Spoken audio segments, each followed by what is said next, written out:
नमस्कार दोस्तों, कैसे हैं आप सब। उम्मीद करती हूँ आप लोग कुशल मंगल होंगे। स्वागत है आपका यशवर्धन फैमिली चैनल में।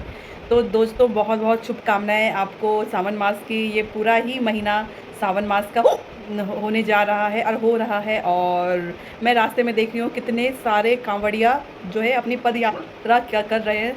सॉरी, मुझे हिचकियाँ आ रही हैं तो उस वजह से मैं ढंग से, अगर हम कांवड़ियों की तरह प्रोसेस नहीं कर सकते हैं तो हम घर में भी बहुत अच्छे से कर सकते हैं। पकवान बना के कर सकते हैं, फास्टिंग रख के या फिर ध्यान रख के, मेडिटेशन करके। जो ये महीना है, जो शिव जी का महीना कहा जाता है, ये बहुत ही अच्छा महीना है दोस्तों। और इसको ना छोड़े, इस समय खूब मेडिटेशन करें। और कहा गया है कि विद्वानों द्वारा या फिर हमारे गुरुजी द्वारा कहा गया है कि खूब सारा भर भर के मेडिटेशन करें।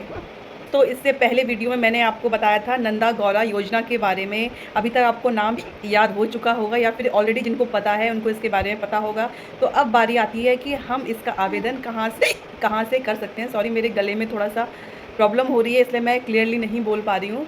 तो आवेदन यानी कि आप जो ये लाभ है ये कहाँ से प्राप्त कर सकते हो, कहाँ से ले सकते हो, गवर्नमेंट आपको फ्री में कैसे देगी। आप वहाँ जाओगे या फिर आप किससे मिलोगे, आपको क्या करना है, क्या फॉर्म भरना है। तो दोस्तों, ये सारे के सारे फॉर्म आपको नज़दीकी आंगनबाड़ी केंद्र में मिल जाएंगे और नज़दीकी जो जिला कार्यक्रम कार्यालय है, ऑफिस है, वहाँ पे आपको मिल जाएंगे। अगर आपको नहीं मिल रहे हैं तो आप जल्दी ही जाइए।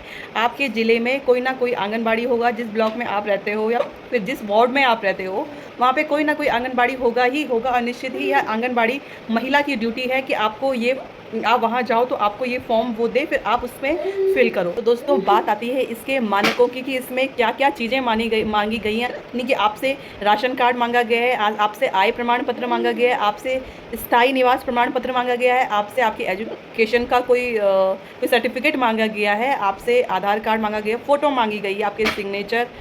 तो इसमें जो महत्वपूर्ण मानक है वो आपकी आय है। यानी कि आपकी आय सालाना 72,000 से ज़्यादा नहीं होनी चाहिए। इसी आय के अंतर्गत जो है आपका फॉर्म स्वीकार किया जाएगा और आपको 51,000 दिए जाएंगे। यदि कोई बालिका है, उसके पेरेंट्स का सारा सर्टिफिकेट लगेगा, बालिका का भी लगेगा, और बालिका की 12th की मार्कशीट लगेगी। जी हाँ दोस्तों, ये बहुत ज़रूरी है आप लोगों का जान लेना कि ये पैसा कब मिलेगा। ये पैसा जब आपकी बालिका 12th कर लेगी, ध्यान से सुनना, यह पैसा जब आपकी बालिका 12th कर लेगी तो दिया जाएगा। वो भी तब जब आप 12th की मार्कशीट सर्टिफिकेट दिखाओगे, वो भी तब जब आप 12th की मार्कशीट और सर्टिफिकेट दिखाओगे और उसमें साइन होगा प्रिंसिपल का कि वो आप क्वालिफाइड हो गए हो, आपने 12th कर दिया है। अब वो जो है आप ये फॉर्म, इसके साथ ही इसमें पेरेंट्स की फ़ोटो लगेगी, पेरेंट्स का आधार कार्ड, बालिका का आधार कार्ड और आय प्रमाण पत्र बहुत ज़रूरी है। जिनकी 72,000 सैलरी है सालाना, मतलब पूरा टोटल सालाना 72,000 जिनको मिलता है, तो उनको ये। तो दोस्तों, अगर आपको 72,000 नहीं समझ में आ रहा है तो सीधा सीधा सा फॉर्मूला है कि महीने की आय, यानी कि आपके पेरेंट्स महीना कितना कमा लेते हैं। पेरेंट्स यानी कि माता पिता, आपके माता पिता कितना कमा लेते हैं महीना होना चाहिए 3,000 से 6,000 तक उनकी आय होनी चाहिए कि महीना वो 6,000 ही कमाए, और वही उनको आय प्रमाण पत्र में दिखाना है। ये गौर करने की बात है और अच्छे से सुनने की बात है।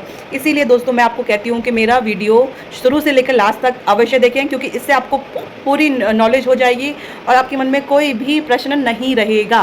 तो इसलिए अभी समय नहीं गया है, तो जल्दी करिए, फटाफट से अपना आय प्रमाण पत्र बनाइए अगर नहीं है तो। अगर ऑलरेडी बना हुआ है और जो मैंने मानक आपको बताए हैं आप उसमें फिट होते हो तो तुरंत अप्लाई कर रहे हैं और सरकार आपको ज़रूर देगी। अब वो समय गया कि जो आपको चक्कर लगाने पड़ते थे या फिर कुछ रिश्वत देनी पड़ती थी, ऐसा कुछ नहीं है, आपको इजीली मिल जाएगा। लेकिन उसके लिए थोड़ा दौड़ भाग आपको करनी पड़ेगी, अधिकारी के पास जाना पड़ेगा या फिर आंगनबाड़ी केंद्र के पास जाना पड़ेगा। इतना तो आपको करना ही पड़ेगा। तो ये कोई बहुत बड़ी बात नहीं है। आपके बालिका के अच्छे भविष्य के लिए सरकार 51,000 रुपये दे रही है, ये बहुत बड़ी बात है, ये तो बहुत ही बड़ी बात है। और अभी मौका ना गंवाएं, जल्दी नज़दीकी आंगनबाड़ी केंद्र जाएँ।